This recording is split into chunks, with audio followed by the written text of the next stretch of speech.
बिस्मिल्लाहिर्रहमानिर्रहीम। अस्सलामुअलैकुम प्यारे दोस्तों, आज के इस वीडियो में जानेंगे एक ऐसे हैरतअंगेज वाक़े के बारे में जिसे सुनकर आप भी हैरान हो जाएंगे। ये वाक़या है हजरत ख्वाजा गरीब नवाज रहमतुल्लाह अलैह और जादूगर जयपाल का। तो इसे मुकम्मल जानने के लिए पूरे वीडियो को आखिर तक जरूर देखिएगा और हमारे चैनल को सब्सक्राइब करके ऑल नोटिफिकेशंस क्लिक कीजिए। दोस्तों, एक मर्तबा हजरत ख्वाजा गरीब नवाज रदियल्लाहु अन्हु अपने कुछ मुरीदों को साथ लेकर अजमेर के सरजमीन पर अपने मुबारक कदम रखते हैं। कयामत की गर्मी थी। धूप से बचने के लिए वो एक सायादार दरख्त के नीचे बैठ जाते हैं। अभी वो आराम फरमा ही रहे थे कि उसी वक्त राजा के कुछ सिपाही वहां आते हैं और उन्हें वहां से चले जाने के लिए कहते हैं। राजा के सिपाही पूछते हैं, अब लोग कौन हैं और कहां से आए हैं? सरकार ख्वाजा गरीब नवाज रदियल्लाहु अन्हु फरमाते हैं, भाई हम मुसाफिर हैं और सफर पर निकले हैं। साया देखकर बैठ गए। सिपाही कहते हैं, क्या आप लोगों को मालूम नहीं है कि यहाँ राजा के ऊंट बैठते हैं? अब लोग यहाँ से चले जाइए। ख्वाजा गरीब नवाज रहमतुल्लाह अलैह फरमाते हैं, भाई इतना बड़ा जंगल है, राजा साहब के ऊंट तो कहीं भी बैठ सकते हैं। तो सिपाही कहते हैं, ऐसा नहीं हो सकता, आप लोग यहाँ से चले जाइए। ये राजा की ऊँटों का बैठने का जगह, राजा के ऊँट ही बैठेंगे। क्या आपने सुना नहीं? आप यहाँ से चले जाए। तो ये सुनकर ख्वाजा साहब फरमाते हैं, अच्छा ठीक है, आप यहाँ राजा की ऊँटें बैठेंगे।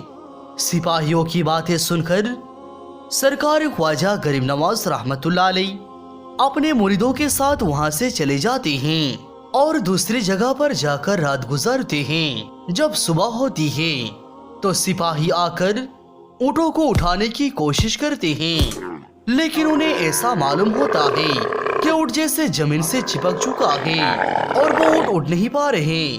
सिपाही उन्हें उठाने की बहुत कोशिश करते हैं, लेकिन वो लोग उन्हें खड़े करने से नाकाम हो जाते हैं और आखिरकार थक हार कर राजा के दरबार में जाकर हाजिर होते हैं और उन्हें जाकर सब कुछ बयान कर देते हैं। राजा कहता है, क्या हुआ है तुम्हें? तुम इतने घबराए हुए क्यों हो? तो सिपाही कहते हैं, महाराज हमारे ऊँट जमीन से चिपक गया है। तो राजा पृथ्वीराज चौहान कहता है, ये कैसा मुमकिन है? सिपाही कहते हैं, महाराज हमें तो ये लगता है जिन फकीरों को हमने वहां से उठाया था ये सब उन्हीं की करामत है। हो सकता है ये हमारी गुस्ताखी का सजा है। तो राजा कहता है कि शायद तुम ठीक ही कहते हो, वो सच्चे दुर्वेश फकीर थे। जाओ और जाकर उन्हें तलाश करो और उनसे माफी मांगो। सिपाही कहते हैं, जो आज्ञा महाराज। फिर राजा के सिपाही उन्हें तलाश करने लग जाते हैं। आखिरकार एक जगह उन्हें ख्वाजा गरीब नवाज रहमतुल्लाह अलैह और उनके मुरीद नजर आ गए। तो सिपाही उनके पास पहुंचते हैं। सरकार ख्वाजा गरीब नवाज रहमतुल्लाह अलैह उन्हें बैठने का हुक्म देते हैं। सिपाही जब बैठते हैं तो वो भी जमीन से चिपक जाते हैं और उठ नहीं पाते। जब राजा को एक खबर मिलती है कि हमारे ऊँटों की तरह हमारे सिपाही भी जमीन में चिपक गए हैं, तो वो खुद ख्वाजा साहब के सामने पेश होता है। सरकार ख्वाजा गरीब नवाज रहमतुल्लाह अलैह राजा को भी बैठने का हुक्म देते हैं। जब राजा जमीन पर बैठता है तो वो भी चिपक जाता है और जब लाख कोशिश करने के बावजूद वहां से उठने से नाकाम हो गया तो वो ख्वाजा साहब से मुआफी मांगने लगा, गिड़गिड़ाने लगा। तब सरकार ख्वाजा गरीब नवाज रहमतुल्लाह अलैह को उस पर तरस आ जाता है। तब उन्होंने जमीन को हुक्म देते हैं। उसके बाद उन्होंने जमीन को कहा, ए जमीन, अल्लाह के हुक्म से इनको तू आजाद कर दे। ए हुक्म पाते ही जमीन उनको आजाद कर देती है। राजा बार बार उनकी मेहरबानी का शुक्रिया अदा करता है।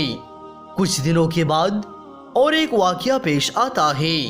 राजा के सिपाही आकर राजा से शिकायत करता है कि कुछ फकीर आना सागर का पानी गंदा कर रहे हैं, उसमें नहाते हैं और उसी में वजू करते हैं, इसीलिए आना सागर का पानी पीने का लायक नहीं रहा। राजा ये बात सुनकर बहुत परेशान और फिक्रमंद हो जाता है।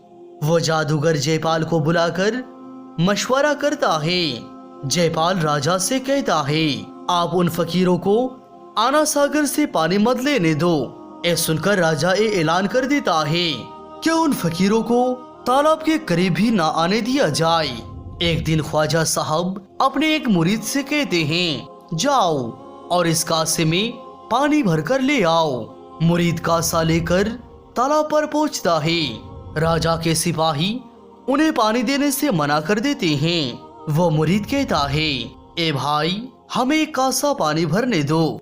सिपाही कहते हैं, ए हमारे राजा साहब का हुक्म है कि आना सागर से आपको पानी नहीं भरने दिया जाएगा। तो वो मुरीद कहता है, ये तो खुदा की नेमत है। सिपाही कहते हैं, हमें कुछ नहीं जानते, आपको पानी नहीं मिलेगा तो नहीं मिलेगा, आपने नहीं सुना, आप यहाँ से चले जाओ। तो वह मुरीद खाली कासा लेकर ख्वाजा साहब के हुजूर पेश होता है। मुरीद वहाँ जाकर हजरत ख्वाजा मोइनुद्दीन चिश्ती रहमतुल्लाह अलैह को ये तमाम वाकया बयान कर देते हैं कि राजा के सिपाही उन्हें पानी देने से मना कर दिया। ऐ सुनकर ख्वाजा साहब नाराज होकर मुरीद से कहते हैं, तुम वापस जाओ और आना सागर के करीब जाकर उन्हें हुक्म दो कि पानी तुझे ख्वाजा साहब ने बुलाया है, तू मेरे इस कासे में आ जा। मुरीद कासा लेकर दोबारा से आना सागर के करीब आ जाता है और पानी को ख्वाजा साहब का पैगाम सुनाता है। तो पानी खुद ब खुद उस कासे में आ जाता है। देखते ही देखते तालाब सूख जाता है, एक बूंद पानी भी नहीं बचता। जब वहाँ पानी लेने के लिए वहाँ का लोग पहुँचते हैं तो खाली तालाब देखकर परेशानी में मुब्तला हो जाते हैं कि आना सागर का पानी कहाँ गायब हो गया।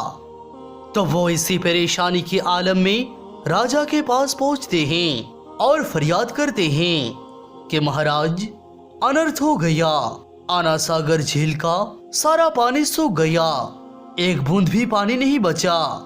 राजा उनसे कहता है, क्या बकवास कर रहे हो, इतना सारा पानी इतना जल्दी कैसे सूख सकता है।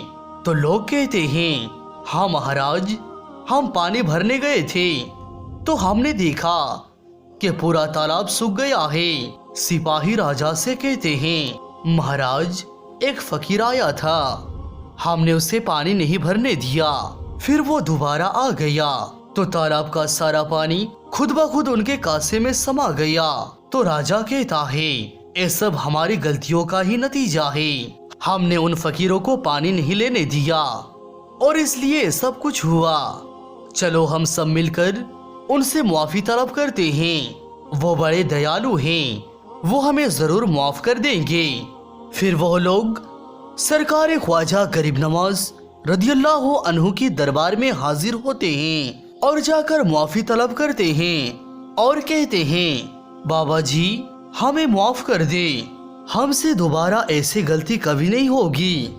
ख्वाजा साहब कहते हैं, हम तालाब के पानी वापस कर देते हैं क्योंकि पानी पर सबका हक है।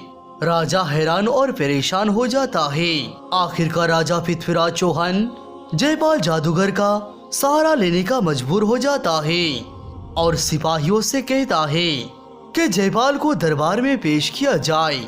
जब जादूगर जयपाल दरबार में हाजिर होता है और कहता है, मेरा नाम जयपाल जादूगर है, बताइए आपने मुझे कैसे याद किया। राजा उनसे कहता है, कुछ दिनों से चमत्कारी फकीरों ने हमारे राज में आतंक मचा कर रखा है। जयपाल ने कहा, फकीरों ने, ये क्या मजाक कर रहे हो तुम।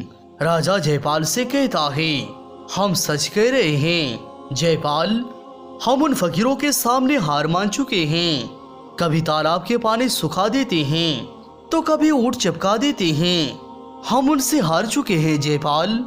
तो जयपाल जादूगर ने कहा, महाराजा अब हमसे क्या चाहते हैं? राजा कहता है, जयपाल, हमें चाहते हैं कि तुम अपने जादू के बल पर उन फकीरों को अजमेर से भगा दो। तो जयपाल कहता है, फकीरों, अब मुझसे बचो। फिर वो ख्वाजा साहब को लड़ने के लिए ललकारता है। ख्वाजा साहब अपने साथियों से कहते हैं कि तुम सब इस गोल दायरे के अंदर आ जाओ, हर मुसीबत से महफूज रहोगे। फिर ख्वाजा साहब जयपाल से कहते हैं, हम तुम्हें जादुई जोर आजमाने का पूरा मौका देते हैं, तू जी भर के जोर आजमा ले। तो जयपाल कहता है, मेरा नाम है जयपाल, मेरा नाम है जयपाल, मेरा नाम है जयपाल। जब जयपाल ने सारे हथियार आजमा लिए और नाकामयाब हो गया, तब वो हैरान और परेशान होकर आसमान में उड़ जाता है। उधर ख्वाजा साहब अपने जूतों को हुक्म देते हैं, जाओ उस जादूगर को ले आओ और मेरे हुजूर पेश करो। आपके हुक्म पाते ही वो जूते उड़ने लग जाते हैं और जयपाल को पीटते हुए और मारते हुए सरकार ख्वाजा गरीब नवाज के सामने पेश करते हैं। जयपाल ख्वाजा साहब से कहता है, बाबा मुझे माफ कर दो। जयपाल हार मान चुका था। वो ख्वाजा साहब से माफी मांगता है और खुद को इस्लाम में शामिल करने के लिए ख्वाजा गरीब नवाज से इल्तिजा करता है।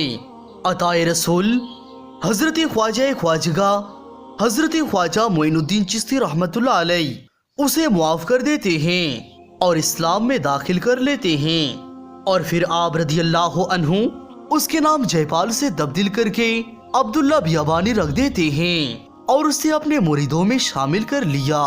सुभान अल्लाह।